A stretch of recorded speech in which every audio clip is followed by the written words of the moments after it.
Hey everybody, Scoutcrafter here. I know it's either happened to you before or will happen to you one day, but one day when you least expect it, a blackout. Now there are two types of people that you can be during a blackout. One is this guy. Now I know I had AA batteries. I know they... Who took the battery? I guess we can both agree you don't want to be that guy. Now, the first thing I learned in Scouts is be prepared, and I'm going to show you how to be prepared for a blackout. Now, the first thing to take into account is when there's a power outage, there's always going to be a state of confusion while you try and get your game together. This is basically what I'm about to show you is to give you a few hours to get your game set, to get your plans according, and to pick up anything you might have to do.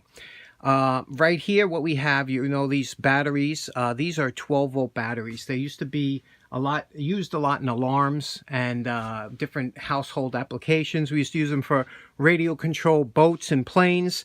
They're 12 volts. Some were called gel cells, but they're sealed batteries. They have a shelf life of about 4 to 5 years. They're really well made. The best ones to get are batteries called AGMs, which they have now. They're much cheaper than they were years ago. An AGM stands for absorbed glass mat, and they could be stored anyway without any problem. Where the old lead acid, you basically wanted to keep them like straight up and down. But what's nice about these batteries is years ago when we started using them, experimenting with them, 12-volt batteries, we would put them in different applications. You use them for different things. Here's something I made years ago. Now, 20 years ago, I made this this box to surround one of those batteries, and I used this for Scouts, mostly for sending Morse code and things like that. And all it is, it's basically a box with two cigarette lighter adapters. It's got I put 2 bolts here that I can clip on to charge. Another 2 that if I had to test or anything. It has a switch and a DC meter here that can tell me the voltage. It also has a LED light that puts a little bit of a load on it to give you a good reading.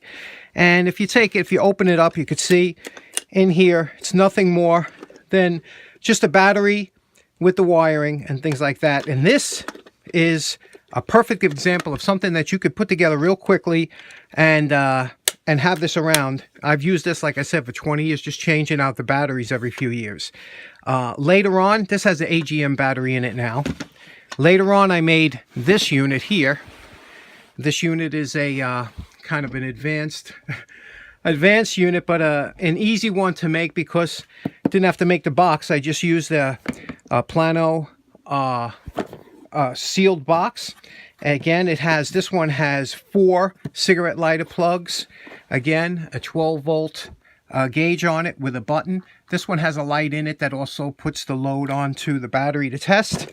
When you open this one up, not only does it have the AGM battery in it, I also have a 12-volt charger, and I have a few other accessories. Let me show you how that works. Now, when building one of these boxes, you have to remember that you want to do it safely, so you use the thickest wire you can basically get your hands on.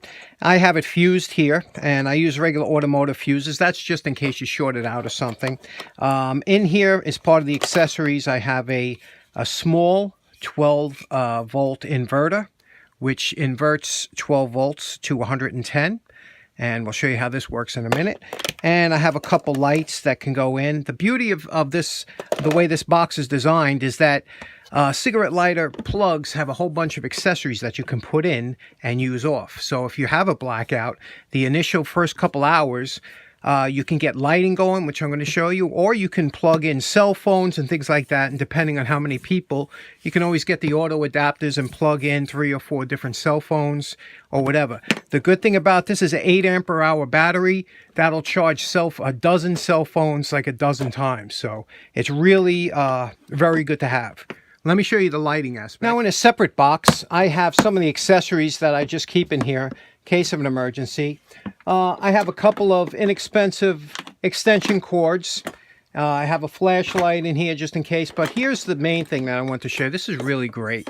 Now, what these are these little clamp lights, and in it, I have these LED bulbs. And these LED bulbs are are wonderful what they do today with the LEDs. But this one here, it's a 2-watt bulb, and it has the equivalent of a 25-watt bulb, but only uses 2 watts. And with these reflectors, you can hook it up to the battery and get some instant light. I'll show you now. Okay, so now you can see what we have as a basic setup here. Now, even using this small box that I made 20 years ago, or you can just clip on a cigarette lighter plug to any of those batteries alone. I have the cigarette lighter plug leading to the inverter. Now, again, the inverter also has 2 USB ports that you can plug in to charge your phone or whatever. But here it is. It's going to a little block here that has the 2 plugs in it. So I have these, and these are the 2-watt lamps. Now, these will run for hours. And to give you the idea of what these will throw out as far as light goes, it's much better than a flashlight. The beauty of this is you can have light wherever you need it. Now, the reason I like to go with the AC, now they do have DC bulbs that you can get for this, but not as low as 2 watts, number one. And number two, with the AC, you can run long extension cords, where with DC you would get a lot of loss and drainage. So let me show you what this looks like with no lights on. Now here I have all the lights off, except for the lights that are running from this battery. You can see up here, that's that little 2-watt, and there's another 2-watt. And you can see there's plenty of light here. So if I had to do some kind of work, if I had to do, you know, get my burner working or get some of the food out of the refrigerator, whatever I had to do, you can use these lights. You could take them around. It throws off a tremendous amount of light in any direction. You can run different lights in different rooms. You can run 4 or 6 of these lights throughout the house, and you don't have to worry about draining too much on the battery. Again, right now we're using a total of 4 watts, and there's a very little drainage from the inverter. So, in essence, you can nicely be prepared by picking up a 12-volt gel cell alarm battery, preferably AGM. They can draw down. You want to get yourself a 100 or 150 watt power inverter. This one I picked off Amazon. They excellent. They work well. You're just going to need a block to give you some extra cordage from coming, because they only have 1 outlet from here, and a couple reflectors and some 2-watt bulbs. And you could run for hours, and you can double up on these and do different rooms in the house. Really good thing to have. Hope it helps. Hope you use it. Take care. Have a nice day.